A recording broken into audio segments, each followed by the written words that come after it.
감사하신 주님, 진리의 말씀으로 우리가 진정 반석 위에 서는 인생이 되게 해 주시옵소서. 예수 그리스도 이름으로 기도합니다. 아멘. 오늘 주시는 말씀을 찾아서 교독으로 봉독하겠습니다. 요한복음 1장 12절로 18절의 말씀입니다.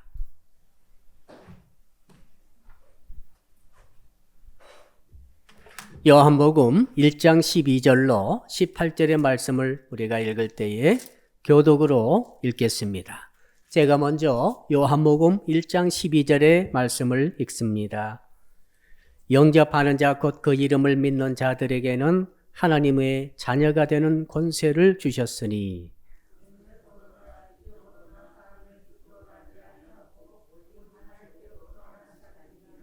말씀이 육신이 되어 우리 가운데 거하심에 우리가 그의 영광을 보니 아버지의 독생자의 영광이요 은혜와 진리가 충만하더라.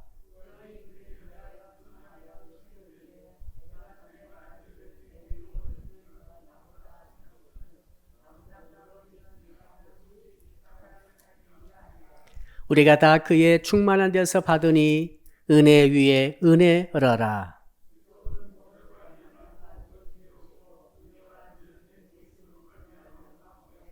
같이 18절을 읽습니다. 본래 하나님을 본 사람이 없으되 아버지 품속에 있는 독생하신 하나님이 나타내셨느니라. 아멘. 오늘 주신 말씀의 제목 같이 따라합시다. 말씀이 육신이 됨을 믿는 신앙을 가집시다.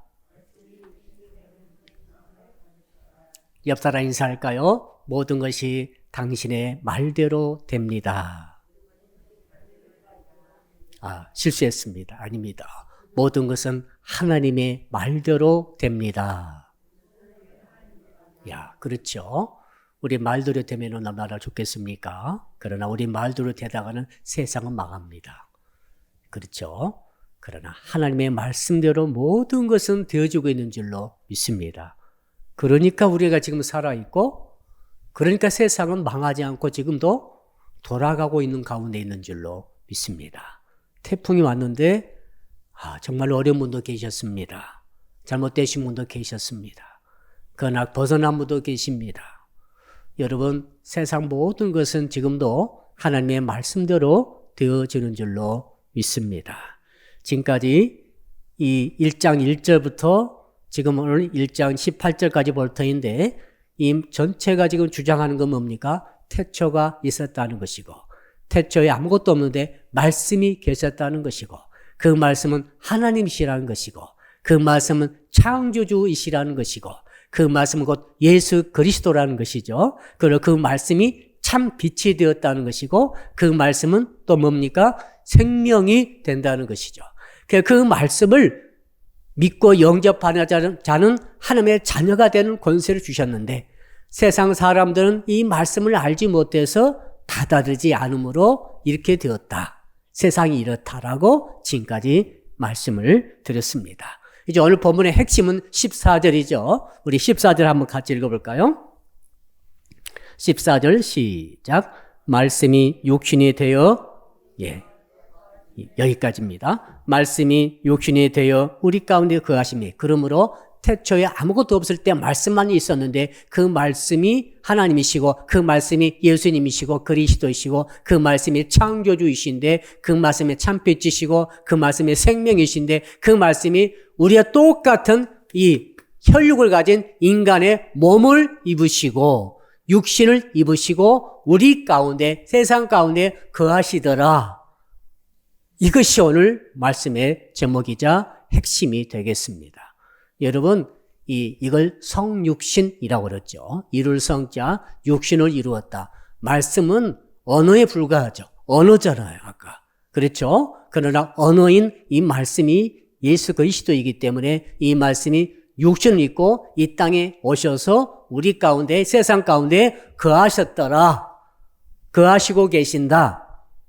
과거든 현재든 거하실 것이다. 미래든 상관없이 이 땅에 오셔서 육신으로 갖고 계신 하나님이 계셨다. 그분이 예수님이신데 바로 몸을 입고 계신다라고 하는 이 진리가 성경 전체의 핵심적인 진리입니다. 이 진리가 가장 중요합니다. 왜 그런가 하면 말씀이 육신을 입고 이 땅에 거하시는 이 진리로 인해서 우리가 그 때문에 구원받는 거죠. 그 때문에 우리가 받은 모든 언약, 하나님의 언약의 말씀이 있죠? 한 7가지 추려볼까요? 하나님께서 우리에게 약속해 주신 그 모든 언약이 왜 이루어지게 되었는가 하면은 바로 말씀이 육신이 되었다는 말씀 때문에 이루어지는 것이죠. 한번 따라 할까요? 말씀이 육신이 됨으로 언약이 이루어집니다. 자, 말씀 육신이 되었다는 것은 말씀은 눈에도 보지 않고 손에도 잡히지 않습니다. 말씀은 그대로 말이죠. 로고스라고 그랬죠. 사도 요한께서 로고스란 말을 써가지고 말씀이라고 번역을 했습니다. 원래는 그 로고스가 아니었죠. 원래는 그냥 말씀이지만은 이것을 헬라 사람들에게 헬라 문화권이었기 때문에 잘 소개하기 위해서 바로 예수 그리스도를 로고스라고 번역을 해가지고 전달해 드린 것이죠. 이 말씀이신 예수 그리스도, 로고스인 예수 그리스도가 여러분 우리에게 어떻게 됩니까? 바로 이분이 육신을 입고 오셨다는 이 14절의 진리로 인해서 우리에게는 모든 언약이 이루어졌습니다. 자, 우리가 하나님의 자녀가 되는 언약, 그렇죠? 죄사함 받는다는 언약. 또 우리가 사단 마귀 귀신의 세력을, 그 능력을 이길 수 있는 권세를 가졌다는 언약. 더 나아가서 우리에게 영생과 생명이 천국이 주어지는 언약. 또 무슨 언약이 있습니까? 또 우리가 모든 기도할 때마다 기도가 응답받는다는 언약. 그 다음에 모든 질고로부터, 모든 저주로부터 치료와 회복이 있다는 언약. 그리고 이 통틀어서 구원받는다는 언약. 이런 대표적인 언약들이 전부 다 어떻게 해서 이루어지는가 하면은 말씀이 육신이 되었다. 한번 따라 할까요? 말씀이 육신이 되었습니다. 육신은 말 그대로 혈육입니다. 몸, 살, 뼈, 지금 만질 수 있죠? 우리가 있죠? 우리 몸이 얼마나 중요한지 모릅니다. 옆살 인사합시다. 당신의 몸이 중요합니다. 몸이 조금만 아프면은 많은 지장이 있겠습니다. 그 몸을 건강하게 유지할 필요가 있는데 눈에 보이는 구체적인 만질 수 있고 느낄 수 있는 이 육신이 되어버렸다는 거죠. 말씀은 형체도 없고 말씀은 만질 수도 없고 말씀은 그저 우리가 상상 속에서 생각 속에서 이렇게 생각하고 있었는데 그 말씀이 짠 하고 나타나는데 육신을 입고 사람의 몸을 입고 이 땅에 나타나셨더라. 그래서 제가 14절 상반절을 이제 현대인의 번역으로 읽어드리면 이와 같습니다. 말씀 되시는 그리스도께서 사람이 되어 우리 가운데 사셨다. 이렇게 번역되어 있습니다. 말씀이신 그리스도께서 사람의 몸을 입으시고 나와 똑같은 사람이에요. 신령한 사람 아닙니다. 무슨 신비한 사람 아닙니다. 공중 이동하고 무슨 별일을 다 하는 그런 사람, 그런 우주인 같은 그런 사람 아닙니다. 슈퍼맨이 아닙니다. 똑같은 오늘 이 자리에 살고 있는 나와 똑같은 육신을 가진 그 육신을 딱 입으셨는데 그분이 누구라요? 그분이 말씀이란 거죠. 태초에 말씀이고 창조자이시고 하나님이시란 거죠. 절대자, 전능자, 모든 것을 전부 다 알고 계시고 할 수 있으신 절대 전능, 절대 주권자 그분이 바로 나와 똑같은 말씀을 입고 이 땅에 사셨다. 이 사실이 기가 막힌 진리다. 이 말씀 때문에 모든 언약, 구원부터 시작해서 축복까지 치유까지 모든 언약들이 다 성취되어지게 되었다 하는 것이죠. 자, 여러분이 우리 기도가 응답되는 것은 왜 응답됩니까? 예수께서 말씀이신데 육신이 되어서 오셨다는 것을 보라. 이렇게 육신 오신 그 하나님께서 약속하신 그 말씀이기 때문에 우리에게 네가 내 이름으로 예수 이름으로 기도하면은 응답된다는 그 약속도 육신이 되면서 구체화되면서 응답이 되는 줄로 믿습니다. 구원이 언어로만 왔는데 야 너 구원받아라. 당신 구원받으세요. 우리 전도할 때 구원받으세요. 구원 얻으세요. 하지 않습니까? 그 구원이라는 것이 뭔가 구원이라는 것이 말씀 아닙니까? 원래는 말씀만 구원이었죠. 말씀으로서의 구원이 이제 실제가 되어버린 거죠. 육신이 되어버리는 거죠. 실제로 우리에게 구원의 사건으로 구원의 실체로 우리가 나타나지게 된다는 것이죠.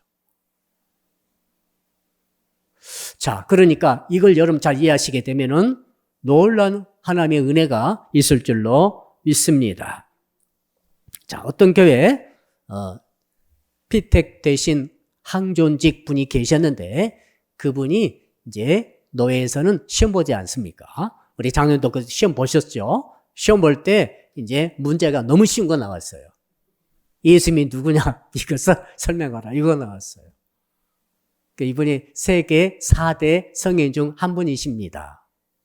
이렇게 썼어요. 그래서 떨어졌어요. 당신은 절대로 항존직 될 수 없습니다. 왜 그런가 했더니 당신이 생각하는 예수님은 절대로 세대 4개 성인이 아닌데 그건 불신자들이 하나님도 믿지 않는 자들이 하는 그런 생각들인데 어떻게 그렇게 예수님을 그렇게 보느냐. 그런 분이 어떻게 교회 기둥이 될 수 있느냐. 안 된다는 것이죠. 절대 전능자 창조자 하나님 말씀이신 그 하나님께서 육신 입고 오신 분이 예수님 아닙니까? 그렇게 설명을 해야지. 예수님은 하나님이시고 예수님은 태초에 계셨고 예수님은 창조자이시고 예수님은 모든 언약을 성취하신 대석의 하나님이시고 죄의 삶을 이루게 하신 분이고 구원을 이루어주신 분이시고 축복과 치유를 이루어주신 분이시고 이렇게 써야지. 근데 세대 4대 성인 중 하나라고 썼으니 당신의 대답은 틀렸다는 거죠. 여러분 누가복음 16장에 보면은 부자와 나사로 이야기가 나오죠. 부자는 돈은 많은데 하나님을 믿지 않는 세상 사람을 뜻합니다. 그에 비해서 이 나사로는 거지인데 하나님을 믿는 하나님의 백성입니다. 자, 근데 이 두 사람의 결말은 어떻게 됐습니까? 나사로도 죽고 부자도 죽었더라. 돈의 차이 나는 것은 불공평한 것 같습니다. 그런데 죽는 것은 완전히 사람은 공평합니다. 자, 죽어서 어떻게 됐습니까? 하나님을 믿지 않는 자는 예수 그리스도를 육신으로 오신 예수 그리스도를 믿지 않는 자는 그 부자 그 영감처럼 되어가지고 영원히 끄지 않는 불 속에서 고통당하더라. 그러나 아무리 이 땅에서 없이 살았다 할지라도 예수께서 말씀이신 예수께서 육신을 입으시고 이 땅에 오셔서 사셨다라고 하는 이 성육신의 진리를 믿었던 거지 나사로는 어떻게 해요? 아버지 품에 안겨서 영생을 누리더라 하는 것이죠. 이게 너무 우리가 잘 아는 이야기 같습니다만 가장 완벽한 진리 중에 진리인 줄로 믿습니다. 그러므로 여러분 예수님을 올바로 알아야 구원 얻는 거예요. 예수 그리스도를 올바로 깨달아야 구원이 있고 응답이 있고 축복이 있는 것입니다. 우리가 날마다 지금 기도하죠. 누가 응답받습니까? 예수를 그리스도라고 확실히 믿고 그 예수 그리스도께서 육신이 있고 이 땅에 육신으로 성육신 되셨다는 사실을 믿는 믿음의 확신을 가지고 있는 사람에게 기도가 응답되는 거예요. 구원이 일어나는 거죠. 천국이 주어지는 거죠. 말씀이 육신이 됐지 않습니까? 우리 천국 하는데 지금 우리에게는 천국이 실체가 되지 않고 있습니다. 아직 천국에 가지 않았습니다. 물론 영적으로는 천국이 있습니다만 우리는 천국 가지 않았습니다. 구원의 실체 우리가 지금 완전히 100% 완전한 구원 우리가 이루지 않았습니다. 구원이 이루어지고 있는 가운데 있죠. 천국이든 구원이든 기도응답이든 치유든 축복이든 사단마귀 귀신의 세력을 물리치고 완전히 이기는 것이든 이 모든 것들 이 또 전체적으로 구원이든 이 모든 것들이 뭡니까? 바로 예수께서 육신 있고 이 땅에 오셨다는 사실을 믿는 믿음을 확실히 가질 때 그 응답이 주어지는 줄로 믿습니다. 자, 그러므로 오늘 14절 말씀이 성경 전체를 해석하는 키가 되는 것이죠. 자, 그렇다면 한번 따라 합시다. 어떻게 말씀이 육신이 됨을 믿을 수 있습니까? 자, 사도 요한께서 이제 15, 16, 17, 18절을 쭉 세례 요한의 이야기를 하면서 이것을 풀어주고 계시는데 우리 15절을 같이 한번 읽어봅시다. 15절입니다. 시작. 요한이 그에 대하여 증언하여 외쳐 이르되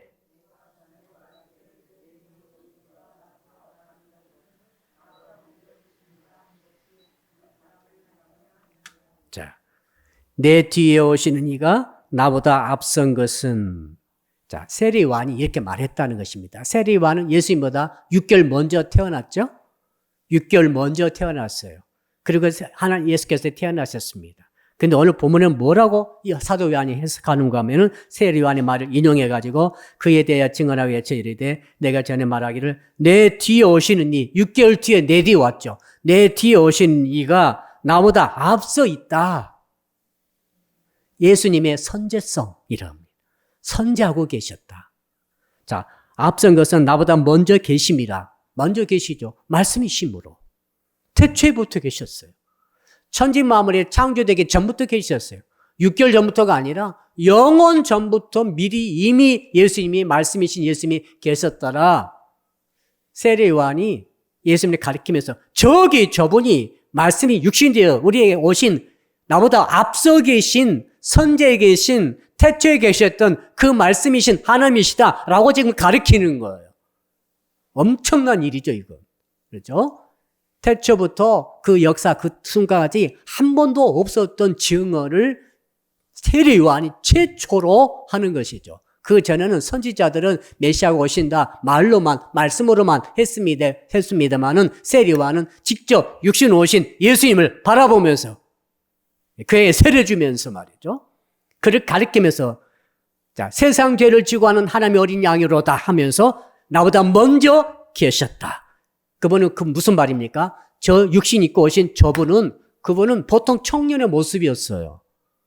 특별한 미남이라든지 특별히 키가 컸다든지 이런 특징의 사실은 성경에 기록되지 않았습니다. 머리가 금발이든지 이런 것도 아닙니다. 대개 그때 당시 그 근동에 살던 유대인들의 그 모습 그대로 오신 거죠. 머리는 까맸을 것으로 생각되고 머리는 직모가 아니고 약간 곱슬머리였을 것을 지금 중동 사람도 있죠. 그 모습 비슷했을 것이라고 지금 학자들이 추정하고 있습니다. 화가가 그린 그런 화려한 완전 금발로 쫙 내려가지고 키가 한 2m 한 50 정도 되고 크신 그런 하나님이 아니죠. 네, 그건 사람이 만든 거예요. 실제로는 그렇지 않다고 합니다. 근데 그분을 가리키면서 나와 똑같은 육신을 가지고 오신 그분을 가리키면서 나보다 선제에 계신 그분이시다, 말씀이신 하나님이시다라고 세례 요한이 증거하고 있습니다. 자, 이걸 뭘 말씀하는 것입니까? 말씀의 성육신, 말씀이 육신 되셨다는 것을 바로 진리라고 강력하게 증거하고 있는 것이죠. 여러분, 당시 헬라 사람들 철학은 아시죠? 이원론이 헬라 사람들의 철학이에요. 하나님은 선하고 인간은 악하다. 인간 중에서 인간의 정신과 이성은 선하고 인간의 육신은 악한 것이다.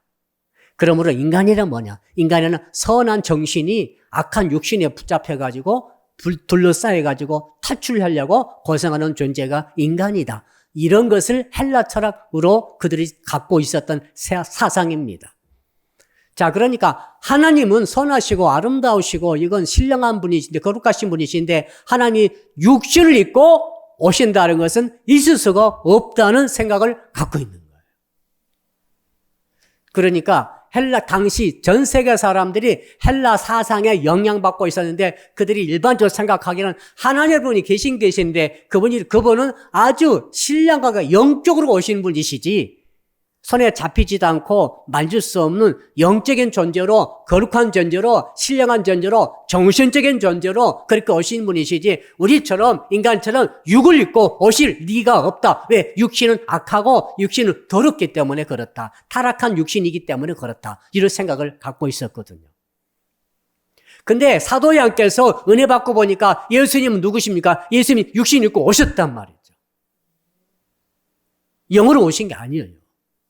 우리가 똑같은 육신 입고 오셨고 그분이 누구신가? 말씀이신 하나님이시다는 것을 요한이 깨닫고 이제 요한복음 전체를 강력하게 쓰면서 헬라 철학 갖고 있는 사람들 향해서 이 복음서를 전하면서 여러분 예수님은 육신 가지고 이 땅에 오셨는데 여러분 그 예수님 바로 로고스입니다. 말씀이신 로고스가 바로 예수님이십니다. 라고 증거한 거죠. 자, 그러면서 여러분이 갖고 계신 그 세계관은 잘못됐습니다. 그거요. 하나님은 우리와 똑같은 육신 입고 오신 그런 엄청난 분이시다. 이 진리를 안 믿으면 구원이 없어요. 그러니까 헬라 철학 붙잡힌 사람들은 구원을 못 받게 돼요. 왜? 마음속에서부터 거부하거든요. 어떻게 신이란 존재가 인간의 이 몸을 입고 올 수 있느냐? 이건 불가능하고 이건 있을 수 없다라고 이렇게 참빛이 왔으되 생명의 존재가 왔으되 영접하지 않게 되더라 이 말입니다. 그러니까 그 말을 지금까지 쭉 쓰고 있는 것이죠. 그러면서 세리 요한께서도 말했지 않느냐? 예수님은 선지하신 분이시다. 태초부터 계셨던 분이시다. 한번 따라 할까요? 예수님은 태초부터 계셨습니다. 그러므로 저는 이런 생각을 해봅니다. 지금 예수님이 육신 있고 내 앞에 오셨다 합시다. 그때 예수님을 그리스도라고 믿으시는 분이 얼마나 되겠는가? 저는 오늘 말씀 그대로입니다. 예수를 구주로 영접하는 자, 곧 그 이름을 믿는 자에게는 하나님의 자녀가 되는 권세를 주셨으니 이는 혈통으로나 육정으로나 사람의 뜻은 나지 아니하고 오직 하나님께로서 났다. 이런 말씀하셨지 않습니까? 13절에 하나님에 의해서 나지 아니하면은 육신으로 오신 예수님을 딱 보고 당신이 그리스도다. 당신이 말씀이시다. 당신이 태초에 계셨던 창조자 하나님이시다. 당신의 삼일체 중에 제2위신 아들이신 예수 그리스도입니다. 라고 고백할 자가 하나도 없어요. 오직 하나님께서 혈통도 아니고 육종도 아니고 깨달아진 바로 한 것도 아니고 세계관을 위해서 해석한 것도 아니고 하나님에 의해서 거듭나서 예수를 구주로 믿게 하신 그분들만이 예수님의 육신 오신 예수님을 하나님으로 영접하게 되는 줄로 믿습니다. 자, 그러므로 어떻게 보면은 지금은 성령께서 우리에게 감동 주셨잖아요. 여러분 가만히 생각해 보세요. 여러분 예수가 구주로 오심을 믿으십니까? 그 예수님은 육신으로 오신 것을 믿으십니까? 이것을 믿는 분들은 하나님에 의해서 새롭게 태어나신 분인 줄로 믿습니다. 여러분 13절을 다시 한번 확인해 봅시다. 13절 12, 13절 같이 읽읍시다. 12절, 13절 시작. 영접하는 자, 곧 그 이름을 믿는 자들에게는 하나님의 자녀가 되는 권세를 주셨으니 이는 혈통으로나 육종으로나 사람의 뜻으로 나지 아니하고 오직 하나님께로부터 난 자들이니라. 나는 하나님께로부터 났기 때문에 하나님께로부터 났기 때문에 육신으로 가지고 오신 예수님을 하나님으로 지금 내가 믿고 있구나. 그러므로 진리는 말이죠. 너무너무 우리 가까이 있는 거죠. 그러면서도 진리는 인간의 힘으로 믿을 수 없어요. 절대 전능자 무한하신 그 하나님이 어떻게 우리 똑같은 몸을 입고 오셨다고 우리가 믿을 수 있겠어요? 성령께서 감동 주시고 감화 주시고 믿게 하셔서 우리는 믿어지게 된 줄로 믿습니다. 이것이 근거가 뭡니까? 지금 요한복음 아닙니까? 지금 한 절 한 절. 자, 사도 바울께서는 이렇게 말했죠. 이 똑같은 진리입니다. 빌립보서 2장 6절로 8절에 똑같이 말씀하십니다. 그는 근본 하나님의 본체시나 예수님. 육신이 있고 오신 예수님은 본체가 하나님의 본체라. 하나님과 똑같은 분이시다. 하나님과 동등됨을 취할 것으로 여기지 아니하시고 오히려 자기를 비워 종의 형체를 가져 사람들과 같이 되었고 사람의 모양으로 나타나셨으며. 자, 사람들과 같이 되었고 사람으로 오셨어요. 그냥 이웃집 아저씨처럼 오셨다 이 말이에요. 옆에 청년처럼 오셨다 이 말이에요. 그러니까 그걸 아는 분들은 예수님의 고향 사람들은 예수님을 절대 안 믿었어요. 어릴 때부터 자란 거 쭉 봤지 않습니까? 그 아버지 요셉과 목수하는 걸 소년 예수께서 목수질하는 걸 다 봤지 않습니까? 근데 그분을 메시아라고 그리스도라고 구세주라고 태초에 계셨던 말씀이신 하나님이라고 어떻게 믿겠어요? 오히려 한 번도 만나지 못했던 분들이 예수 잘 믿었지 않습니까? 오히려 이방 사람들이 이런 지식이 없으니까 예수 보고 바로 하나님을 믿는 분들이 굉장히 많았거든요. 근데 오히려 유대인들이 안 믿었고 유대인 중에서도 구약을 잘 알고 있던 서기관 바리새파 사람들이 예수를 제일 안 믿었어요. 제사장들이 안 믿었어요. 하나님과 제일 가까이 계시던 분이 안 믿었어요. 육신을 입고 오신 하나님은 인정할 수가 없는 거죠. 그리고 헬라 철학을 갖고 있던 분들이 예수를 믿지 못했어요. 사도 바울도 안 믿었지만은 부활의 주님께서 나타나셔가지고 강건적으로 믿게 하셔가지고 이방 사람들 위한 전도의 도구로 쓰신 줄로 믿습니다. 저와 여러분은 은혜 받은 자예요. 옆 사람 인사합시다. 알고 보니 당신은 은혜 받은 자입니다. 여러분, 우리처럼 은혜 받은 자가 없어요. 지금은 여러분, 내가 무슨 은혜 받았다고 자꾸 그러시나? 내가 무슨 복을 받았다고? 나 부자도 아니고, 나 참 이런 시름시름 아프기도 하고, 이런 생각 할지도 모르겠습니다만, 여러분, 때가 되면은 여러분 확신하게 되는 확인하게 되는 그날이, 그 순간이 오게 되는 줄로 믿습니다. 자, 그러면서 우리 16절 한번 또 읽어봅시다. 16절. 말씀이 육신이 되신 것을 어떻게 지금 증언하고 있는지. 16절 시작. 우리가 다 그의 충만한 데서 받으니 은혜 위에 은혜로라. 자, 은혜 위에 은혜란 말은 은혜의 핵심이다. 은혜 덩어리다. 은혜 그 자체다. 이 말이죠. 은혜는 뭔지 은혜는 값없이 받는 거예요. 그래, 선물 받습니다. 무슨 대가로 받으면 뇌물이 되지만은 그냥 고마워서 값없이 그냥 주실 때는 선물이 되는 것이죠. 근데 그 선물 자체가 뭡니까? 뭐가 선물이라고요? 그의 충만해져서 받으니, 그의 충만한 대금은 예수 그리스도의 충만하신 그것이 은혜 중에 은혜다 하시면서 또 마지막으로 17절 말씀에서는 우리 17절도 같이 읽어봅시다. 율법은 모세로 말미암아 주어진 것이요 은혜와 진리는 예수 그리스도로 말미암아 온 것이라. 그러니까 예수 그리스도가 은혜이고 진리라는 거죠. 은혜이고 진리다. 예수님이 은혜이고 진리다. 저는 은혜란 말을 우리가 좀 구체적으로 깨닫기를 원합니다. 스펄전 목사님께서 하셨던 유명한 설교가 있습니다. 하루는 스펄전 목사님이 새가 들어있는 세 장을 들고 와가지고 강단에 탁 놓고 이제 설교를 하셨어요. 그래서 뭐라고 하시는가 하면, 여러분, 내가 오늘 이 새를 샀습니다. 오늘 길거리 가는데 어떤 소년이 이 세 장에다 새를 가둬놓고 새를 괴롭히고 있었습니다. 그래서 지나가면서 내가 그 소년한테 물었습니다. 소년아, 아이야, 너 그 새를 어떻게 할래? 그랬더니 그가 이렇게 말했습니다. 그냥 이렇게 조금 갖고 놀다가 실증 나면은 죽여버릴 거예요. 이랬다는 거예요.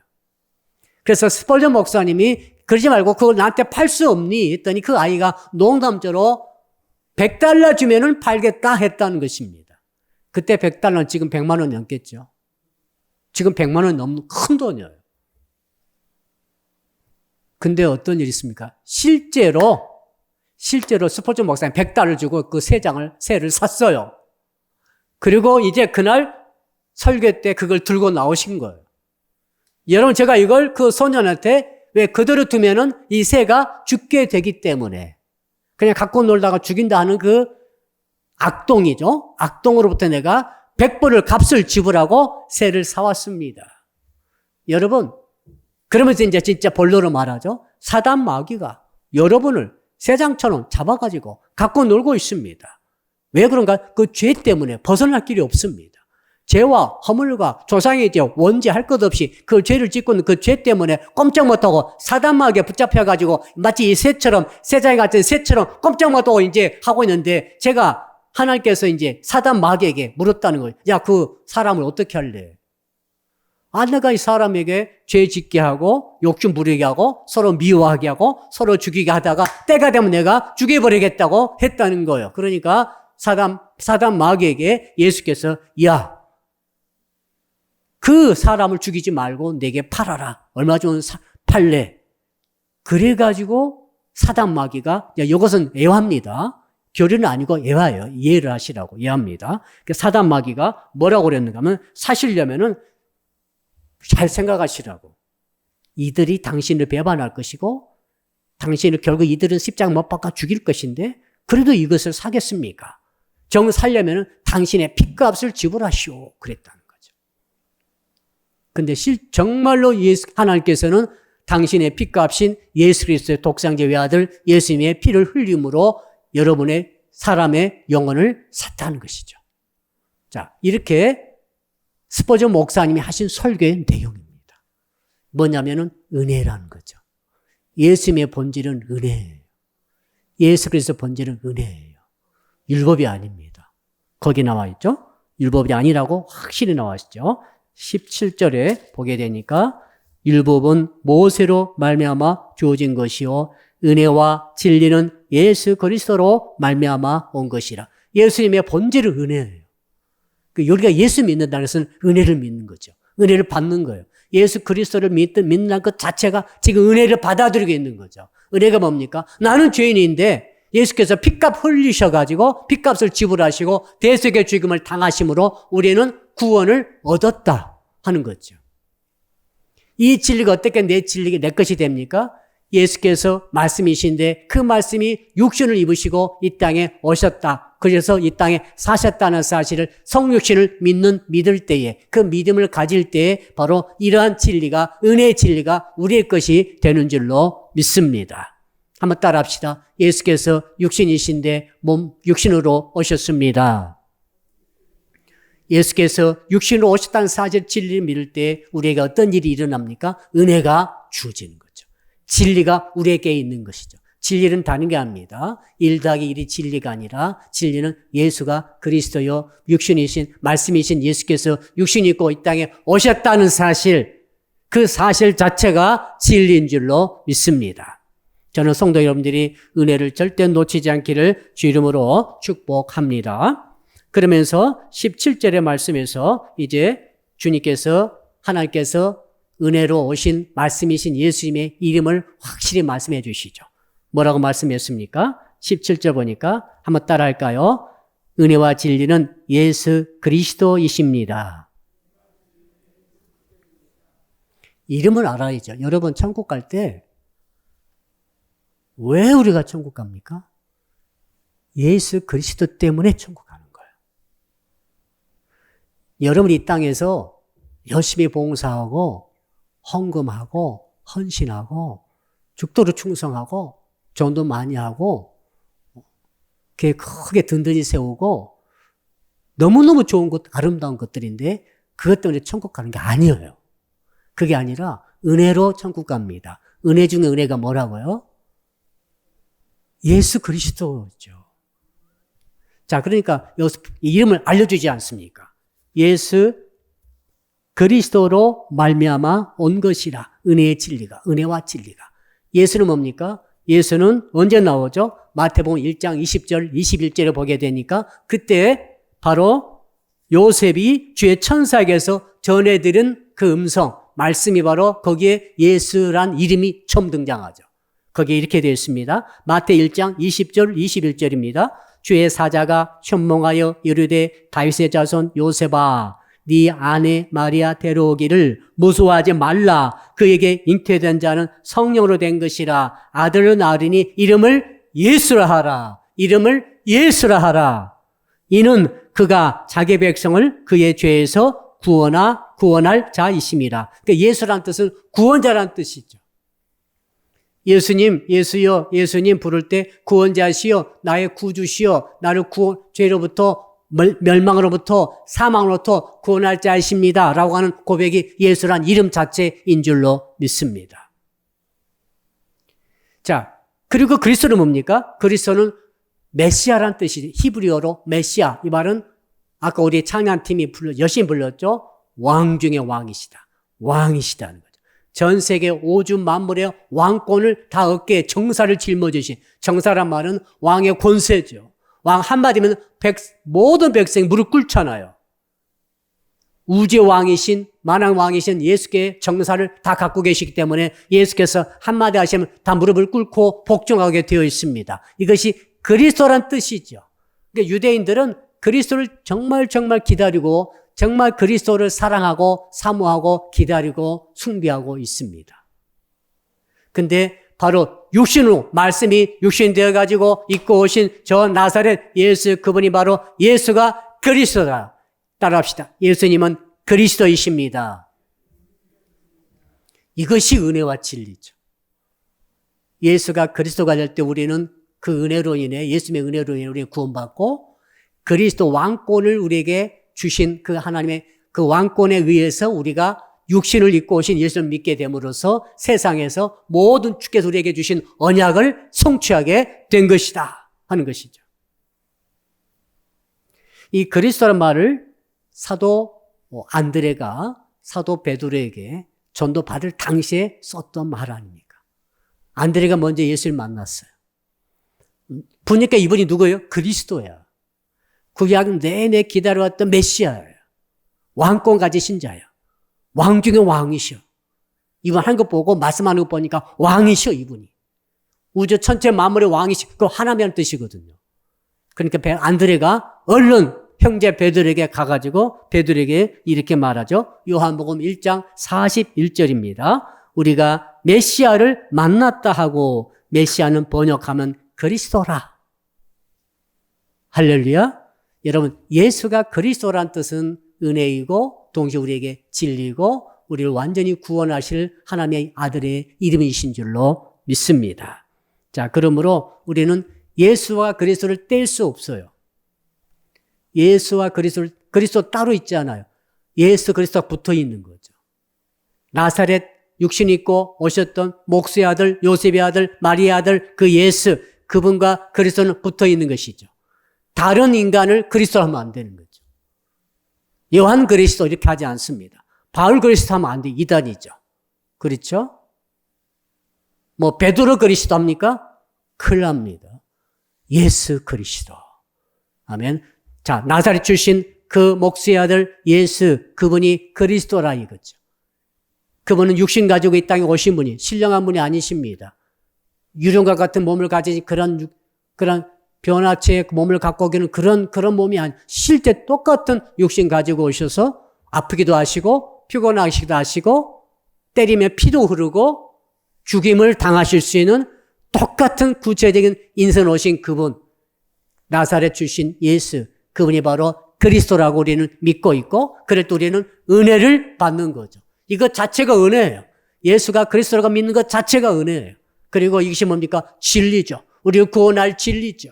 그리고 우리에 대한 모든 7가지 언약들이 구체적으로 성취될 수 있도록 하시는 은혜와 진리가 그 가운데 예수가 그리스도라는 데 있는 줄로 믿습니다. 자, 그러므로 다른 구주 찾지 마시고 다른 왕 찾으면 안 됩니다. 예수님을 그리스도 왕으로, 예수님이 바로 메시아로 오직 유일하게 우리는 가슴에 새기고 세상 끝날까지 죽음의 그 순간까지 예수가 그리스도라고 우리는 고백하면서 하나님께 나아가야 할 줄로 믿습니다. 자, 여러분이 이제 마지막 순간 하나님 앞에 심판대에 섰습니다. 뭘 가지고 가실래요? 지금 나 평생 이렇게 일했습니다. 이렇게 충성했습니다. 저 정말 교회 열심히 다녔고 봉사했고 신앙 고백했고 예배에 빠진 적이 한 번도 없습니다. 아무 소용 없어요. 오직 예수님이 그리스도십니다. 예수 그리스도 이름으로 제가 왔습니다. 예수 그리스도를 제가 믿습니다. 예수를 그리스도로 믿습니다.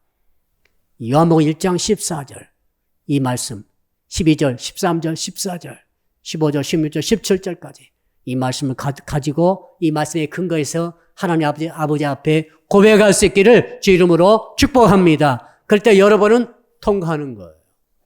왜? 은혜가 있기 때문에. 그것이 은혜이기 때문에. 다른 건 아닙니다. 엄청 다른 것은 경험하고, 그동안 응답받고, 복을 받고 다 은혜입니다만은 그건 은혜의 부스러기고, 진짜 은혜는 예수가 그리스도라고 내가 믿고 있고 고백하고 있다는 사실 자체가 은혜이고, 그것이 우리를 구원할 진리인 줄로 믿습니다. 이제 18절을 한번 읽어볼까요? 마지막으로 18절입니다. 시작. 본래 하나님을 본 사람이 없으되 아버지 품속에 있는 독생하신 하나님이 나타내셨느니라. 하나님을 보여달라고 자꾸 전도하면 그래요. 그런 분 계시죠? 하나님을 보여달라. 사도 요한이 말하고 있어요. 뭡니까? 바로 하나님이 누구시냐? 독생하신 하나님이 나타내셨다. 누구도 하나님 본 사람 없어요. 다 죽었기 때문에. 그러나 나는 여러분에게 말합니다. 사도 요한이 말합니다. 독생하신 하나님이 누구십니까? 예수 그리스도. 말씀으로 오셨던, 육신 입고 오셨던 나사렛 출신, 그분이 바로 하나님의 본체라고 말하고 있으면서 아버지 품속에 독생하신 하나님이 본래 하나님을 나타내셨다. 그러면 여러분은 하나님을 어떻게 생각해야 됩니까? 예수 그리스도를 빼버린 하나님 아버지를 생각할 수 없어요. 우리 기독교만 생각하는 신론입니다. 예수 그리스도가 예수님을 딱 빼고 하나님 아버지만 생각할 수 없어요. 자, 무슨 말입니까? 독생하신 하나님, 말씀이신 하나님, 예수님이시죠? 이 예수 그리스도, 이분이 바로 하나님을 나타내셨다. 그러니까 우리는 육신을 가지고 있기 때문에 형상 가지고 있는 예수님의 형상을 보면서 하나님을 보는 거다. 예수님 보면서 하나님을 보는 거예요. 예수님을 영접하면서 하나님을 영접하는 거죠. 그러니까 예수 그리스도를 빼버리고 하나님을 따로 생각할 수가 없고 따로 믿을 수가 없어요. 따로 볼 수가 없습니다. 하나님은 영이시기 때문에 누구도 볼 수가 없어요. 그러나 예수님은 영이 아니세요. 예수님은 영육을 다 갖고 있는 인간과 똑같은 육정을 가지신 육신을 가지신 분이십니다. 그러므로 예수가 육신 오신 것을 우리가 믿는 믿음을 가지고 하나님을 그 모습으로 보게 되는 줄로 믿습니다. 그래서 우리가 공간복음 또 요한복음 보면서 예수 그리스도의 육신 오신 그 삶의 모습을 쭉 보고 있죠. 그분이 식사하셨다. 그분이 주무시고 있기도 하시고 그분이 피곤해 하시기도 하시고 그분이 걸어가시고 또 수많은 예수님의 그 공생애 때 모습이 나오고 소년 때 모습도 나오고 태어날 때 모습도 나오고 이 모습을 보면서 하나님이 이런 분이시구나라고 우리는 깨달아 하는 것입니다. 놀라운 일이죠. 그 어떤 종교도 없어요. 예수 그리스도 통해서 우리는 하나님을 보는 거죠. 한번 따라합시다. 예수님 통해서 하나님을 봅니다. 그러면 이 말이 무슨 말입니까? 결론은 그것이죠. 결론은 성육신 진리를 떠나서 하나님을 찾지 말라는 거예요. 그러면 예수님을 더욱더 중심에 모시고 하나님을 잘 믿는 거 말씀드릴게요. 결론입니다. 하나님을 잘 믿는다는 것이 무엇인가? 더욱더 예수 그리스도를 내 마음의 중심에 모시고 내 마음의 주인으로 모시고 내 마음의 가장 가운데 그 영역에 예수님을 모시는 거죠. 이것이 하나님을 잘 믿는 거예요. 예수님을 또 어떻게 더 귀한 보물로 여기고 더욱더 예수님을 기뻐하시고 더욱더 즐거워하시기를 바랍니다. 예수님 때문에 기뻐하시고 즐거워하시기 바랍니다. 내가 어떤 일이 이루어서 기쁘다 즐거워하다 그 비교도 안 되게 예수님 그 자체를 예수 그리스도 자체를 기뻐하시고 즐거워하시고 행복해하시고 예수님 마음의 중심에 모시고 더욱더 예수께 더 가까이 나가기 위해서 날마다 기도하시고 애를 쓰시고 말씀 묵상하시고 예수님을 노래하시고 찬양하시고 오늘 찬양 가사 한 절 한 절이 오늘 본문과 너무너무 어울렸어요. 하나님의 본체시기신 예수님이 이 땅에 육신을 입고 오셨는데 우리가 어떻게 하나님을 모십니까? 예수님을 모심으로 하나님을 우리에게 인생에 모시는 것이라고 오늘 주께서 말씀을 하십니다. 그리고 더욱더 예수 그리스도를 뒤를 따라가시는 거예요.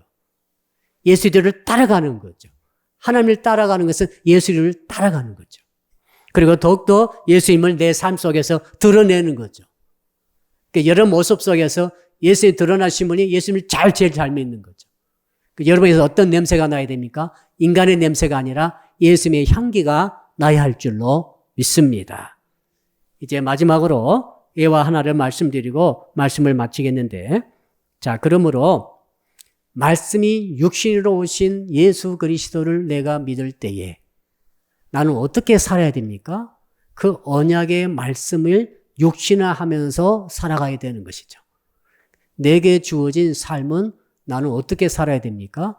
내가 정말로 육신으로 오신 예수님을 믿는다고 한다는 것은 주께서 내게 주신 말씀으로 오신 그 예수님을 내 삶 속에 육신화시키면서 말씀을 지키면서 실체화시키면서 살아가는 삶이 되는 것이죠. 케르케고르라고 하는 철학자가 있었어요. 기독교 철학자죠. 그분이 성육신을 진리를 읽고 나서 그분이 이렇게 설명을 했어요. 에와르드를 설명했는데 한 왕이 있었다. 왕에게는 모든 게 다 있었는데 하나가 없었는데 왕비가 없었다. 그래 결혼하기 위해서 전 세계 여자들을 다 이제 찾아보고 다녔는데 정말 한 사람을 찾았다는 거예요. 근데 그분은 농부의 딸이었다. 그 여자가 농부의 딸인데 농사 짓는 농부의 딸을 어쩐 일인지 웬일인지 알지 못하지만 아무튼 왕의 마음에 쏙 들어가지고 그 여자밖에 없는 거예요. 그래서 왕이 명령 내려가지고 너 나랑 결혼할 것이다. 명령하지 않았다. 명령할 수 없었다는 거죠. 왕이 명령하면 어떤 여자가 거부하겠어요. 그러나 그렇게 되면은 왕비는 될지언정 나와 결혼할 여자는 될 수가 없다. 그러나 그렇게 할 수가 없다는 거죠. 예, 이해되시죠? 예. 왕이 왕권을 가지고 명령해서 자기 부인 삼으면은 삼지 못할 리가 없겠지만은 그렇게 되면은 왕비, 형식적인 왕비는 될 수 있으나 아내는 될 수 없는 것이다. 그렇게 못했다. 그럼 두 번째로 어떻게 할 것인가? 궁리궁리하다가 내가 그러면 농부로 변장해야지. 변장해가지고 결혼을 하고 내가 왕이다. 이렇게 하면 되지 않을까? 그것도 안 된다. 왜? 속이기 때문에 안 되는 것이다. 그럼 어떻게 할 것인가? 그 왕이 생각에는 마지막 최후의 방법이 있었습니다. 자기가 농부가 되는 거죠.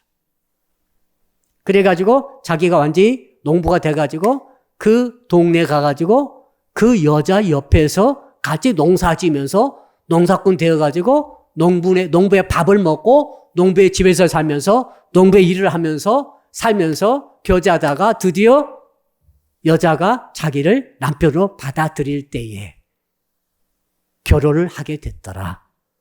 결혼 다 하고 나서 사실 나는 농부도 되지만은 나는 농부이지만 동시에 왕입니다. 라고 밝히고 드디어 왕비로 그 여자를 모시게 되었더라. 제가 왜 유치하게 생각되는 이야기를 드리는가 하면은 우리가 예수 믿는 것이 말이죠. 뭔가 같은 거면은 말씀을 우리가 육신화 시키는 것과 같다. 말씀이 육신을 입고 이 땅에 오셔서 구체적인 인간이 된 것처럼 어느 또 우리가 예수 그리스도를 구주로 내 주로 믿고 있기 때문에 내게 주어지는 모든 말씀들을 내 삶 속에서 실제가 되도록 실천하면서 살아가야 할 줄로 믿습니다. 이 은혜가 있기를 주 이름으로 축복합니다. 아멘. 우리 주여 부르고 말씀 붙들고 1분 동안 통성으로 기도합니다. 주여, 살아계신 아버지 하나님 감사합니다. 말씀이 육신이 됨을 믿는 신앙에 대해서 오늘 말씀을 들었습니다.